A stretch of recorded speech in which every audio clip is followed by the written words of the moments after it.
Hello everyone, welcome back to my YouTube channel GS what classes. आज हम are mains में पूछा जाने वाले कुछ प्रशासनिक शब्दों को पढ़ते हैं। ये 10 क्वेश्चंस पूछे जाते हैं।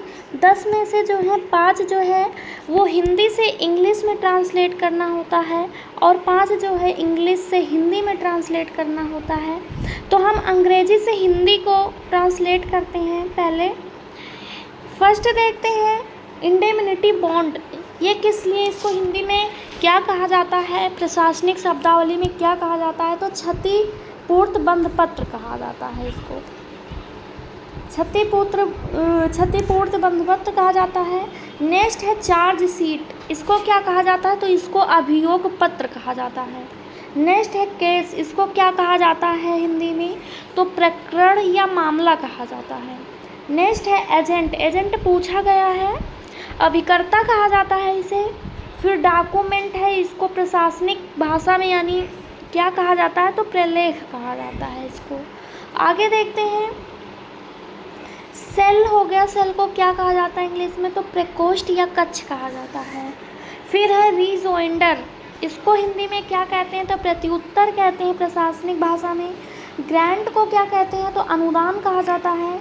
क्रेडिटर को ऋणदाता कहा जाता है।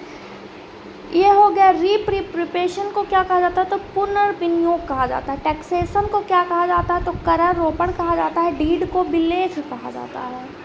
आगे देखते हैं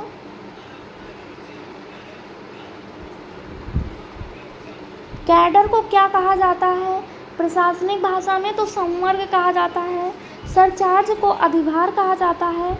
सबऑर्डिनेट को अधीनस्थ कहा जाता है। अपेंडिक्स को परिशिष्ट कहा जाता है। इसकी एक एक स्पेलिंग भी याद करना इम्पॉर्टेंट है क्योंकि इससे ही कट जाता है नंबर। तो असेस्ट हो गया। असेस्ट को पर संपत्ति कहा जाता है। लीज क्या होता है? तो पट्टा जो होता है उसे लीज कहा जाता है। इंचार्ज जो होता है उसे प्रभारी कहा जाता है। आगे देखते हैं मिग्रेशन। मिग्रेशन को क्या कहा जाता है? तो प्रवास कहा जाता है। फिजिकल वेरिफिकेशन जो होता है उसे क्या कहते हैं प्रशासनिक भाषा में? तो प्रत्यक्ष सत्यापन कहा जाता है। क्रिमिनल ऑफेंस को क्या कहा जाता है? तो दंडनीय अपराध कहा जाता है। बॉडी को क्या कहा जाता है? तो निकाय कहा जाता है। रिट्रेंचमेंट को क्या कहा जाता है? तो छटनी कहा जाता है। रेजिग्नेशन को क्या कहा जाता है? तो त्यागपत्र कहा जाता है। आगे देखते हैं ये हिंदी से अंग्रेजी का जो है ट्रांसलेट हुआ है। तो राजद्रोह को इंग्लिश में क्या कहते हैं? तो सेडिटेशन कहा जाता है। शुद्धि पत्र को क्या कहा जाता है? तो कैरिजेंडम कहा जाता है। अनुबंध को तो एग्रीमेंट कहा जाता है। परिपत्र को सर्कुलर कहा जाता है। विशेष को सरप्लस कहा जाता है। परंतु को या नियम को प्रोविजो कहा जाता है। आगे देखते हैं अनुलग्नक को क्या कहा जाता है? तो अटैचमेंट या एनी एक्सियोर कहा जाता है। और आचार संहिता हो गया, जो अभी इलेक्शन में चल रहा आचार संहिता लागू होगा। इसको प्रशासनिक शब्दावली में या इंग्लिश में क्या कहा जाता है? तो कोड ऑफ कंडक्ट कहा जाता है। निविदा को टेंडर कहा जाता है।